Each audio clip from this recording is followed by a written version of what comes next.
Hello friends, welcome back to my channel commerce excellence. Last video में हमने पढ़ा था अकाउंटिंग प्रिंसिपल कि अकाउंटिंग प्रिंसिपल होता क्या है। उसमें हमने कवर किए थे हमारे accounting concept and accounting convention. और अकाउंटिंग कॉन्सेप्ट क्या होता है ना, अकाउंटिंग कन्वेंशन क्या होता है। अकाउंटिंग कन्वेंशन में हमने 3 अजम्पशंस पढ़ी थी: going concern concept, consistency concept and accrual concept. तो ये तीनों हमने वहां कवर अप किए थे। इस वीडियो में आज हम पढ़ेंगे अकाउंटिंग कन्वेंशन की अकाउंटिंग कन्वेंशन क्या होता है और अकाउंटिंग कन्वेंशन के प्रिंसिपल कौन कौन से होते हैं। ठीक है, सबसे फर्स्ट ऑफ ऑल आता है business entity principle. Business entity principle क्या होता है? Business is considered to be separate and distinct from its owners. मतलब क्या कहता है, जो बिजनेस है वो क्या है, वो अलग है ओनर से। Owner is consider as a creditor of business to the extent of their capital. मतलब क्या कहता है, ओनर क्या है, वो एक क्रेडिटर है बिजनेस के लिए एज जो उसके अंदर कैपिटल इंक्लूड करता है। ओनर अलग है, बिजनेस अलग है। इसमें हम क्या करेंगे, दोनों की जो ट्रांजैक्शंस है उनको अलग अलग रिकॉर्ड करेंगे, दोनों को कभी भी मिक्स नहीं करेंगे। वो बिजनेस के पॉइंट ऑफ व्यू के लिए जो ट्रांजैक्शन है वो बिजनेस के पॉइंट ऑफ व्यू से रिकॉर्ड की जाएगी, ना कि हमारे ओनर के पॉइंट ऑफ व्यू से रिकॉर्ड की जाएगी। बिजनेस से जितने एक्सपेंडिचर किए हैं, जितना फंड बिजनेस में आया है, जितना फंड बिजनेस से गया है, जितनी हमारी इनकम हुई है, वो सब हम क्या करेंगे, बिजनेस के पॉइंट ऑफ व्यू से रिकॉर्ड करेंगे। ठीक है, फॉर एग्जाम्पल के लिए लेते हैं हम कि जैसे राम है, राम ने अपना कोई बिजनेस स्टार्ट किया एक्स प्राइवेट लिमिटेड या फिर राम प्राइवेट लिमिटेड। तो इसमें क्या है, owner is creditor of the company. तो ये बात तो हमने बोली है कि ओनर क्या है, क्रेडिटर होता है कंपनी का या बिजनेस का। तो उसने क्या है, पैसा कंपनी में दिया है, तो वो क्या है, एज ए कंसिडर, उसको क्या बोलते हैं, एज ए कैपिटल है वो। ठीक है, तो ऑर्गेनाइजेशन की लायबिलिटी होती है। क्यों? क्योंकि बिजनेस अलग होता है और क्या है, बिजनेस अलग है और बिजनेस की ट्रांजैक्शंस है वो क्या है, बिजनेस के पॉइंट ऑफ व्यू से ही रिकॉर्ड की जाती है, ना कि ओनर के पॉइंट ऑफ व्यू से। ठीक है, इसमें आता है, नेक्स्ट में आता है ड्राइंग। ड्राइंग क्या होती है, अगर ओनर ने अपने पर्सनल यूज के लिए कोई भी आइटम निकाली है या कोई पैसा निकाला है तो वो होता है हमारा ड्राइंग। नेक्स्ट वन आता है हमारा मनी मेजरमेंट की मनी मेजरमेंट क्या होता है, all transaction can be measured in money term and recorded in book of accounts of organization। वो ट्रांजैक्शंस जो मेजर की जाती है, रिकॉर्ड की जाती है अकाउंट्स के अंदर, जो मनी की फॉर्म में होती है, उन्हीं को हम रिकॉर्ड करते हैं। अनदर हम ऐसी कोई भी ट्रांजैक्शंस को रिकॉर्ड नहीं करते जो मनी की फॉर्म में नहीं होती है। एग्जाम्पल के लिए लेते हैं कि हम sincerity, loyalty are not record in book of accounts but it can not measure in term of money. मतलब क्या है कि कोई भी एम्प्लॉय है कंपनी का, उसकी सिंसियरिटी है, लॉयल्टी है, हम उसके अकाउंट्स के अंदर रिकॉर्ड नहीं कर सकते। क्यों नहीं कर सकते? क्योंकि वो मनी की फॉर्म में नहीं है। हम केवल उन्हीं ट्रांजैक्शंस को ही रिकॉर्ड करते हैं जो मनी की फॉर्म में होती है। और क्या होता है, उससे क्या होता है, हमें उसकी फाइनेंशियल स्टेटमेंट का पता चलता है। एग्जाम्पल के लिए हम यहाँ ले लेते हैं कि हमने 50,000 कैश है, 5,000 रॉ मटेरियल है, 2,000 फिनिशिंग गुड्स है और 5 मशीनरी एंड 100 शेयर्स। मतलब इस एग्जाम्पल के क्या है कि क्या हम इन सभी आइटम्स को अकाउंट्स के अंदर रिकॉर्ड कर सकते हैं? तो इसका आंसर है कि नहीं, हम इनको जब तक रिकॉर्ड नहीं कर सकते जब तक हम इन्हें मनी की फॉर्म में चेंज नहीं कर लेते। ठीक है, और मनी की फॉर्म में चेंज करने के बाद हम इन्हें फाइनेंशियल स्टेटमेंट बनाते हैं, जो हमें क्या होती है, प्रॉफिट एंड लॉस अकाउंट में बनाने में हेल्प होती है। तो हम क्या करेंगे, सबसे पहले जो हमारी 5,000 रॉ मटेरियल है उसको मनी की फॉर्म में चेंज करेंगे, फिनिशिंग गुड को, मशीनरी को, चेयर्स को। तो हम केवल उन्हीं ट्रांजैक्शंस को रिकॉर्ड करते हैं जो मनी की फॉर्म में होती। तो ये होता है हमारा मनी कन्वेंशन। ठीक है, नेक्स्ट वन आता है हमारा अकाउंटिंग पीरियड की अकाउंटिंग पीरियड क्या होता है। All transactions are recorded in the book of account on the assumption that profit on these transactions are to be ascertained for a specific period। मतलब वो transaction को ही रिकॉर्ड, इसमें क्या कहता है कि हम उन ट्रांजैक्शन को ही रिकॉर्ड करते हैं बुक ऑफ अकाउंट्स के अंदर जो अजम्पशंस के तौर पर होती है कि प्रॉफिट होगा या नहीं होगा। हम इसमें क्या है, हमें उन्हीं को रिकॉर्ड करना है कि प्रॉफिट बिजनेस में होगा या नहीं होगा। लाइफ ऑफ मतलब क्या, लाइफ ऑफ बिजनेस उसको स्मॉल पीरियड में डिवाइड किया जाता है। एंड ऑफ द ईयर उसकी परफॉर्मेंस को मेजर किया जाता है। मतलब क्या है, हम ट्रांजैक्शंस को रिकॉर्ड करेंगे, रिकॉर्ड क्या कहते हैं, लॉन्ग टाइम के बाद क्या कहते हैं, उनकी जो है फाइनेंशियल स्टेटमेंट का पता चलेगा प्रॉफिट एंड लॉस अकाउंट से। ठीक है, Thus this concept required that a balance sheet and profit and loss account should be prepared at regular interval। इसमें हम क्या करते हैं, हमें रिक्वायरमेंट होती है प्रॉफिट एंड लॉस अकाउंट बनाने की, प्रीपेड फॉर बैलेंस शीट बनाने की, इन रेगुलर इंटरवल पे टाइम टू टाइम हमें ये बनाने पड़ते हैं। टू एक्सेस द परफॉर्मेंस, मतलब कि क्या है, टू एक्सेस द परफॉर्मेंस का मतलब है कि कंपनी की परफॉर्मेंस का पता चल सके कि कंपनी के अंदर कितना लॉस हो रहा है, कितना प्रॉफिट हो रहा है। फंड रिक्वायरमेंट, कि हमें फंड, कंपनी को फंड की रिक्वायरमेंट है या नहीं है। To assess the tax due from enterprises, assess the tax due का मतलब होता है कि कंपनी को गवर्नमेंट को कितना टैक्स पे करना है, कितना ड्यू है, उन सबकी इंफॉर्मेशन हमें अकाउंटिंग पीरियड के द्वारा मिल जाती है, कि इसमें हम प्रॉफिट एंड लॉस अकाउंट और बैलेंस शीट बनाते हैं। नेक्स्ट वन आता है हमारा फुल डिस्क्लोजर प्रिंसिपल। इसके नाम से ही पूरा पता चलता है कि फुल डिस्क्लोजर का मतलब होता है पूरा का पूरा डिस्क्लोज करना, मतलब पूरा का पूरा उसको बताना, ठीक है।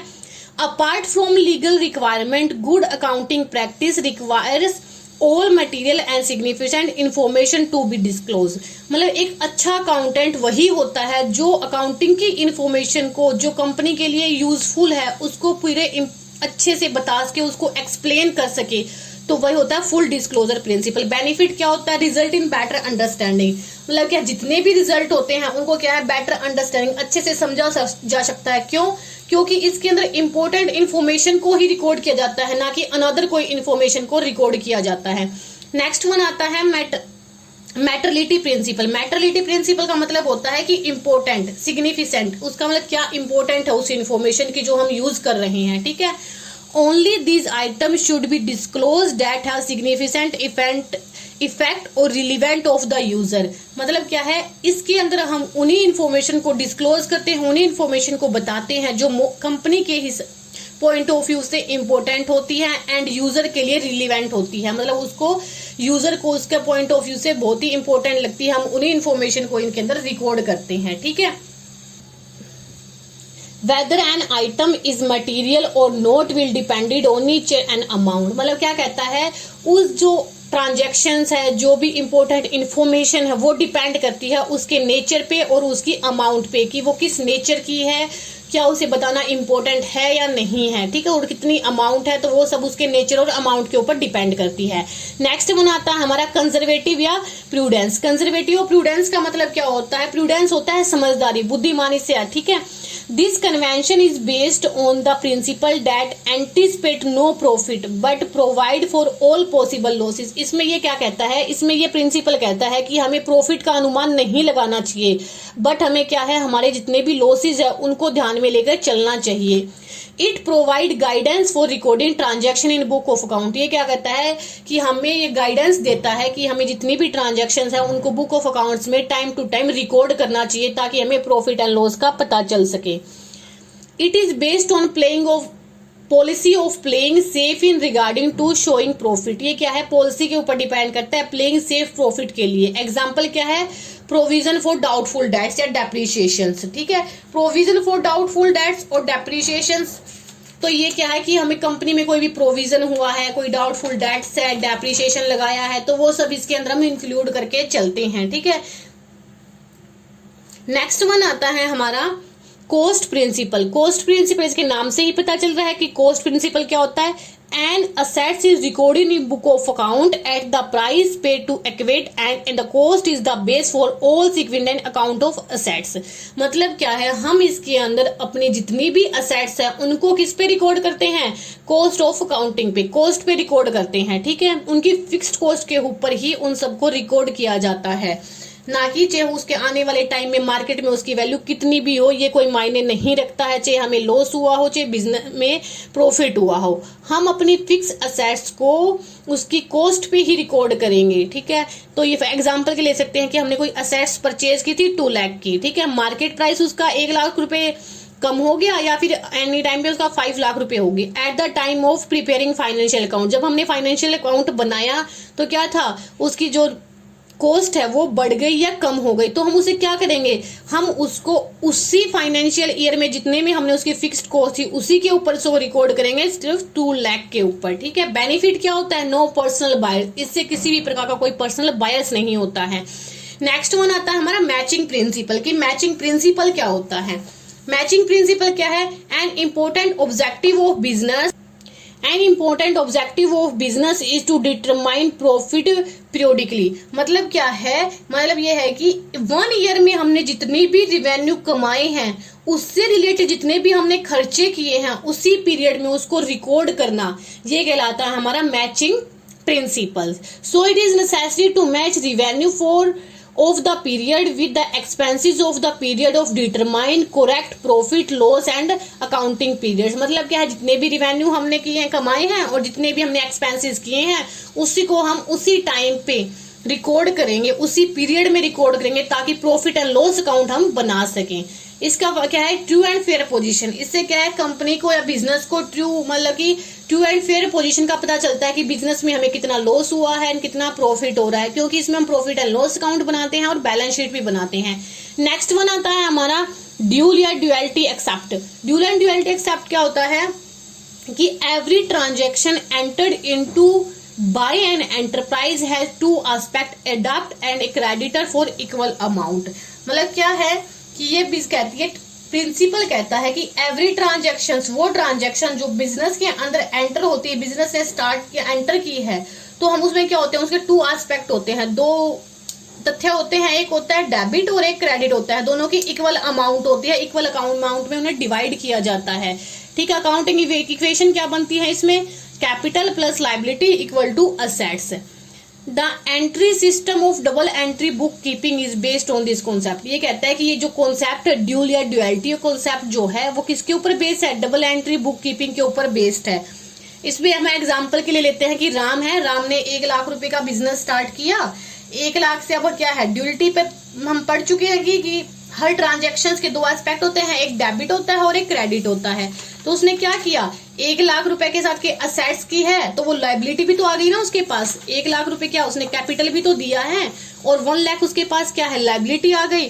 तो इस क्या हो गया कि capital equal to assets plus business का ये जो बिजनेस को दी है वो। नेक्स्ट वन आता है revenue organisation concept. Revenue organisation concept क्या होता है, Revenue is recognized in the period in which it is earned irrespective of the fact whether it is received or not। ये कहता है कि जो हो चुका है, जो ट्रांजैक्शन एक बार हो चुकी है हम उसी को रिकॉर्ड करेंगे। जिस टाइम पे जो ट्रांजैक्शन हो गई है हम उसको उसी पे रिकॉर्ड करेंगे, चाहे हमें उसकी पेमेंट कैश में रिसीव हुई हो या ना हुई हो, हमें इससे कोई फर्क नहीं पड़ता। हम उसको उसी टाइम पे रिकॉर्ड कराएंगे जिस टाइम पे वो ट्रांजैक्शन हो चुकी है।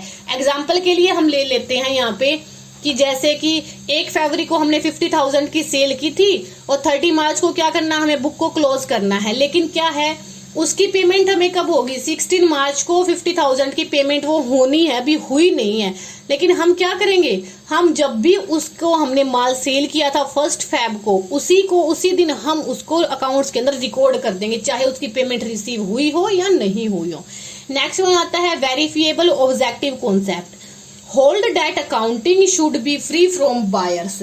मतलब क्या है, इसमें ट्रांजैक्शंस जो होती है, अकाउंटिंग जो होता है वो क्या है, फ्री फॉर फ्लॉड होता है, उसमें किसी भी प्रकार का कोई फ्लॉड नहीं होता है, फ्री फ्रॉम बायर्स होते हैं। It means accounting transaction should be evidence and supported by business documents. जितनी भी ट्रांजैक्शन हुई है उनका हमारे पास क्या है, एक तरह से प्रूफ है, एविडेंस है। हमने जो भी ट्रांजैक्शन की है, जैसे हमारे पास वॉइस हो गया, बिल्स परचेज हो गया, तो ये सब इसके अंदर इंक्लूड करते हैं। ठीक है फ्रेंड्स, तो आज हमने किया था अकाउंटिंग कन्वेंशन और उसके प्रिंसिपल्स पढ़े थे कि अकाउंटिंग कन्वेंशन के प्रिंसिपल कौन कौन से हैं। ठीक है, अगर आपको वीडियो अच्छा लगा हो तो प्लीज इसे लाइक, शेयर और सब्सक्राइब करें। Thank you.